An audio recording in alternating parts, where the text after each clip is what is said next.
Thank you. Thank you. Thank you. I'm speechless. Ito na siguro napunta ko isang gathering na kung saan buhay na buhay ang audience. Hindi inaantok kahit na kanina umuulan, andito pa rin kayo, kaya talagang napakasaya ko.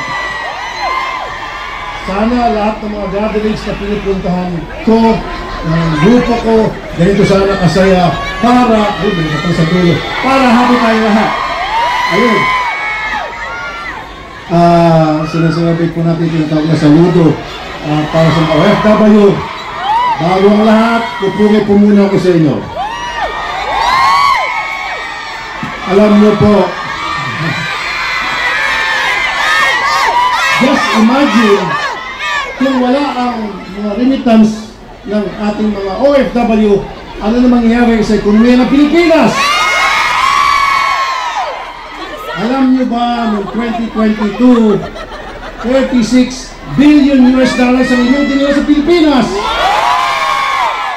2023, 37 billion US dollars. At 2024, tumaas ulit, 38 billion US dollars. At magkano po sa pesos yan? 2.1 trillion pesos. Ganun po ang pwersa ninyo sa ating bayan. Ganun po kalakas kayo sa ekonomiya ng ating bayan. Pero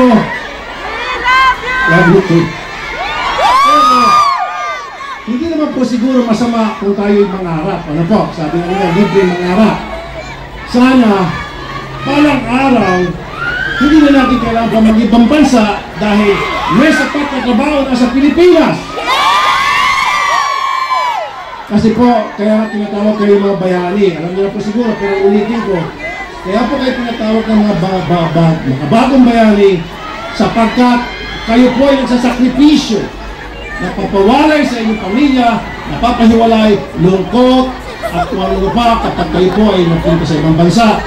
Yan po ay tinistino para mabigyan ng maayos na pamumuhay ng pamilya at syempre ang ating bayan.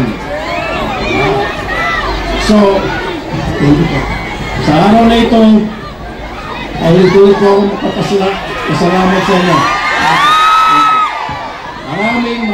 Maraming salamat po sa inyong ginagawa para sa ating bayan. At ako po bilang ang inyong committee chairs sa Senado, sa migrant workers, hindi po ako maging pabaya sa aking trabaho.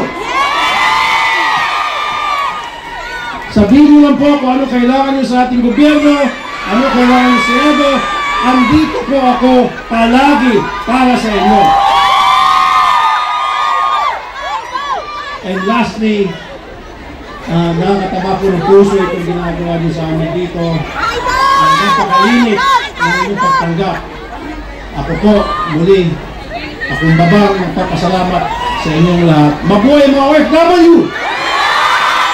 At ang aking pagsaludo sa ating mga OFW. Thank you po. Thank you. Thank you. Thank you. Thank you. Thank you. Maraming salamat, Honorable Senator Rafi Tulfo.